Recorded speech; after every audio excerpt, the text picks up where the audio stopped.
Hi everyone. सो आज की video एक बहुत इंटरेस्टिंग वीडियो होने वाली है। मेरे कमेंट सेक्शन में जो सबसे ज़्यादा डाउट्स पूछे जा रहे हैं वो ये है कि आखिर 2023 बैच, 2024 बैच, 2025 बैच या उससे प्रीवियस ईयर वाले बैचेस अब क्या एक्सपेक्ट कर सकते हैं। बिकॉज काफ़ी 2023 वाले बच्चों की ये कंप्लेन है कि हमारे लिए अब हायरिंग्स नहीं आ रही हैं। सो एक बार क्लियरली बात करते हैं कि कौन कौन सी बड़ी बड़ी कंपनीज हैं जो हायर करती हैं, रोल क्या होता है और अभी इस वक्त पर अपकमिंग हायरिंग्स कौन सी हो सकती हैं और उन रोल के लिए कौन कौन से पर्टिकुलर बैचेस एलिजिबल हो सकते हैं। सो डिटेल में इसके बारे में डिस्कस करने वाले हैं। एक इंटरेस्टिंग वीडियो रहेगी। मैं होप करता हूं आप इस वीडियो को लास्ट तक जरूर देखेंगे। तो वीडियो को लाइक कर दो और डिटेल्स में चलते हैं। एक ही कंपनी बाय कंपनी हम डिस्कस करेंगे सारी कंपनीज के बारे में। स्टार्ट करते हैं सारी की सारी अपकमिंग हायरिंग्स को डिस्कस करना and with role and batch wise हम यहाँ पर डिस्कस करने वाले हैं सारी की सारी हायरिंग्स के बारे में। स्टार्ट करेंगे हम टेक महिंद्रा से। अब जो टेक महिंद्रा है, जनरली अगर आप इसके बारे में बात करें तो यहाँ पर बीच बीच में टेक महिंद्रा की तरफ से अच्छी हायरिंग्स हमें देखने को मिलती हैं। बट जो मेजर मास हायरिंग होती है वो होती है एएससी जॉब रोल के लिए। अब एएससी होता है एसोसिएट सॉफ्टवेयर इंजीनियर, ठीक है। इसके लिए जो हायरिंग है अभी इस साल कंडक्ट कराई गई थी जिसमें 2023 और 2022 बैच एलिजिबल था। The best part of this hiring is कि यहां पर जो सबसे बेस्ट पार्ट है वो ये है कि बहुत ही ज्यादा स्मूथ हायरिंग है। अब स्मूथ हायरिंग का क्या मतलब है कि भाई जो आपकी ऑनबोर्डिंग है, जो आपको ऑफर लेटर होगा, जो आपका पूरी की पूरी प्रोसेस है वो बहुत ज्यादा स्मूथ है। कोई भी आपको ये लोग वेट नहीं कराते हैं। आपको पूरे चार्ट में डेट्स बता देते हैं कि इस डेट को ये होगा और सिलेक्शन भी आपको विद इन 1 वीक या 2 वीक्स दे देते हैं। तो this is the best part of the hiring कि पूरी हायरिंग बहुत ज्यादा अच्छी स्मूथ वे में हो जाती है और ज्वाइनिंग भी आपको फटाफट मिल जाती है।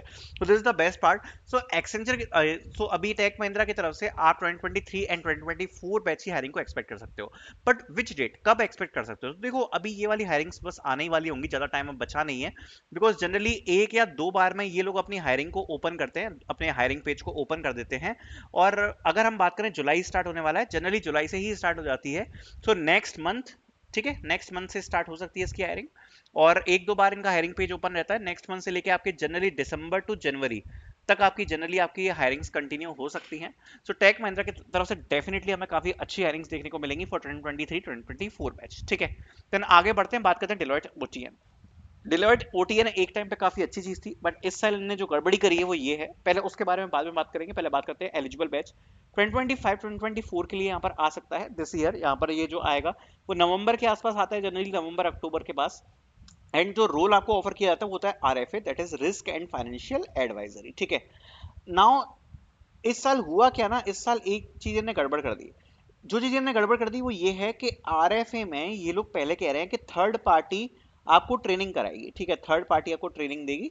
और थर्ड पार्टी की ट्रेनिंग के बाद you will be joining the Deloitte if you able to clear the assessment, ठीक है। सो इस बार इन्होंने अच्छा खासा रायता फैला दिया है। सो ये हायरिंग उतनी मैं नहीं कहूंगा कि आप इस पर ज्यादा डिपेंडेंट रहें। लास्ट ऑप्शन रखें, अगर आपको ये मिल जाता है तो, ठीक है, ऑफर वगैरह मिल जाता है, अटेम्प्ट जरूर करना, बट इसको लास्ट ऑप्शन में आप लोग रखें। देन जो नेक्स्ट हायरिंग है वो है डेलॉयट एनालिस्ट, जो कि एक अच्छी हायरिंग है। अब डेलॉयट एनालिस्ट में एनालिस्ट ट्रेनी की पोजीशन होती है और हर बार केवल एक ही बैच एलिजिबल होता है। इस बार भी 2025 बैच के लिए आएगी हायरिंग, दिसंबर के अराउंड आ सकती है, दिसंबर से जनवरी।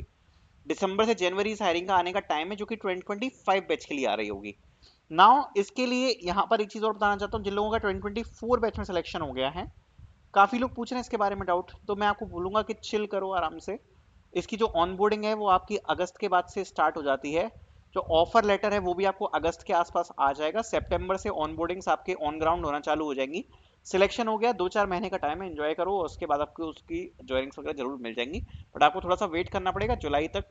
अगस्त से आपकी यहाँ पर जो इसका ऑफर लेटर रोल आउट है वो स्टार्ट हो जाएंगे।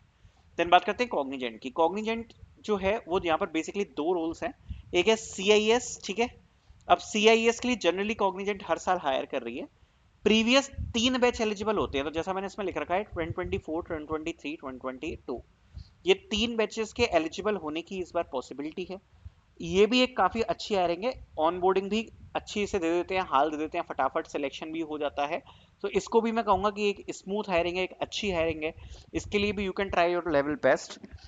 दूसरी बात, ये जो हायरिंग है इसको आने में भी अभी थोड़ा सा टाइम है। इसको हायरिंग के में आने में भी थोड़ा सा टाइम लग सकता है। ये जनरली अभी इसको 2 मंथ्स आप मान के चलो, शायद इसमें अभी लग जाए, क्योंकि थोड़ा सा लेट स्टार्ट होती है ईयर एंड की।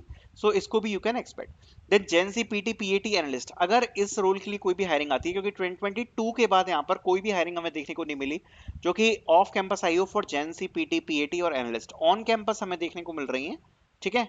या फिर काफी सारी होती है, जेन सी नेक्स्ट होती है, काफी सारी होती हैं। अगर होती है 2023 2024 एलिजिबल होंगे उसमें, मोस्ट चांसेस हैं यहाँ पर, या फिर 2024 बैच अकेला एलिजिबल होगा, 2023 शायद ना हो, ठीक है। ऑन कैंपस में अभी हायरिंग चल रही है फॉर कॉग्निजेंट जेंसी, बट अभी जेंसी पीटी पीएटी या एनालिस्ट के लिए कोई कॉग्निजेंट की तरफ से ऑफ कैंपस में हायरिंग हमें देखने को नहीं मिली, ठीक है। सो ये एक अच्छा अपडेट है, कॉग्निजेंट की तरफ से आप लोग एक्सपेक्ट कर सकते हो काफी अच्छी हायरिंग्स को। देन टीसीएस, हर साल देखो एक फ्री एनक्यूटी होता है, और एक फ्री एनक्यूटी आपका जो है वो हो चुका है इस साल का। अब जो मोस्ट ऑफ द चांसेस हैं वो ये हैं कि 2025 बैच में नेक्स्ट आपका एनक्यूटी होगा, जिसमें जो एलिजिबल बैच होगा वो केवल 2025 होगा, जैसे इस बार ओनली 2024 था, ठीक है।